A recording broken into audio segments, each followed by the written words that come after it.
Hello, my name is Christian Neff, and before I begin, I'd like to give you a quote real quick that I'd like to read to you. We have created a society where individual rights and freedoms, compassion and diversity are core to our citizenship. But underlying that idea is a promise that we all have a chance to build a better life for ourselves and our children. Without knowing who said this and who they're talking about, you could really only imagine what a great place this must be. However, this is a quote from Justin Trudeau, the current Prime Minister of Canada. I am here because I agree with him. I believe Canada would be a great place to visit for your 2009 study abroad trip, and I'd like to visit with you about what to expect during that trip. Personally, I have visited Canada 7 times, and mainly for fishing trips. I've visited multiple provinces in many different cities and interacted with a vast amount of people there and have loved all of it. Now, if you do choose to visit this wonderful place, there are some things that I believe you should know before you visit. It is necessary to familiarize yourself with laws and process of crossing the border so you don't get in trouble and that you can actually visit it in the first place.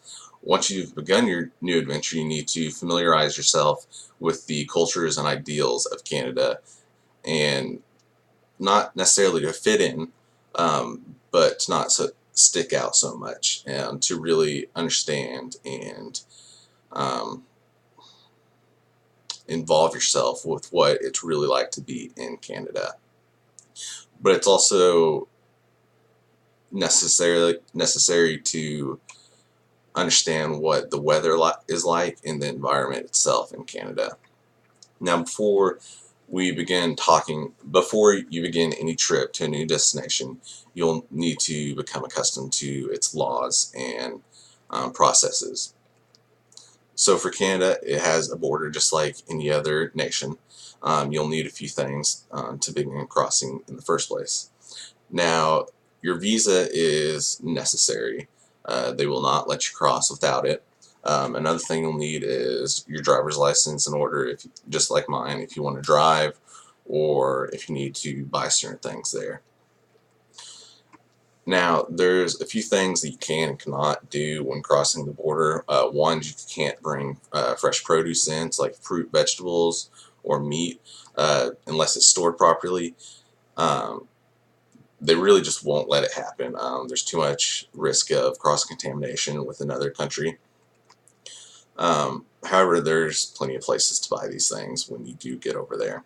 Another thing is you can't bring anything back as far as like produce, and if you go there for a hunting or fishing trip like I have, they're very restrictive on the amount and what you can bring back, and they'll definitely check you for it. Another part is Canada has a different currency than the United States, and you definitely need to understand where you will want to go in order to exchange this, because it's always good to have an emergency fund just in case. Now, as you need to change currency when you cross the border, you also cross into a land of very different culture and ideas than maybe you have yourself. Personally, I think this is the most enticing part of this country, as the United States is known as a country of immigrants, and specifically where I'm from, Missouri, is known as a melting pot. Canada is the same. There's people from everywhere. This is mainly uh, the main culture of Canada is really British and French.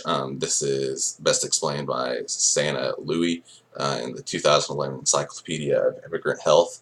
However, you'll see many different influences from across the world, and even a lot from the natives. Now, Canada, it can be seen and described as very progressive, according to the Culture Clash author Ann Cotter. This would be best described as the traditional liberal standard of the United States. And really, one of my best memories of traveling to Canada is coming back through a city called Winnipeg. And what struck me about it is there's all different kinds of people interacting with each other, and just in broad daylight running. Like, it's different here. Like, a woman can't go and run in broad daylight alone, especially in a big city, because it's just considered too dangerous. Now, I really believe Canada to be one of the most beautiful places I've ever been to, um, and you really need to understand the different landscape and weather when you're visiting there. So the cities are pretty much the same. As they get bigger, they get more modern. Smaller towns are much like the smaller towns here around Joplin. Now, outside the cities, there's different wilderness than what you'd be used to. It's pine and evergreen forest, and there's really like no different way to explain this, besides a quote that I have for you, or a statistic. According to Feral Boys 2015 in the Canadian Encyclopedia, there's as many as an estimated 2 million lakes in Canada, and that's just so much different. You just drive 30 minutes and you see lakes everywhere, and it's honestly, they're all beautiful, and they all have a vast amount of wildlife around them. But also, I've brought with me a picture for that. So that's on one of my fishing trips. That was during midday, and that was during sundown. And then, like I mentioned earlier, uh, the landscape and kind of culture is different. It's just Canada isn't separated into states; it's separated into provinces. And to best describe this is this picture I brought. Now, I was here in Ontario when I showed you that picture, and then Winnipeg is right there. And then when you travel there, the weather begins to get very different as you move farther north, closer to the pole. Of course, it gets colder. I've got a piece of paper here, and this will really help me show you how the weather changes. Now, on the top one, this would be summer. So anything in the yellow and really kind of the green, at least for me, would be considered comfortable temperature. This would be 70s. This is average temperature. To me, 70s is a very nice day out. I can still wear shorts and t-shirt. That's what I like. That's what I want to get outside and do stuff. So here, during the winter, you don't really see any warm areas besides near the coast where the water keeps it warmer. But for the most part, it gets cold. And I've been there. I've swam in the lakes during the summer, but I've also experienced the snowstorms and having to crack through the ice as we go out in the boats to fish. Now, see, we've discussed that we all need to be prepared when traveling to a different country, and in this case, Canada. And now that we've gone over what to expect from the culture and its people, not to mention the typical environment or weather that you might encounter, it's definitely understandable to be nervous about it. And it's really understandable to be nervous about going anywhere different.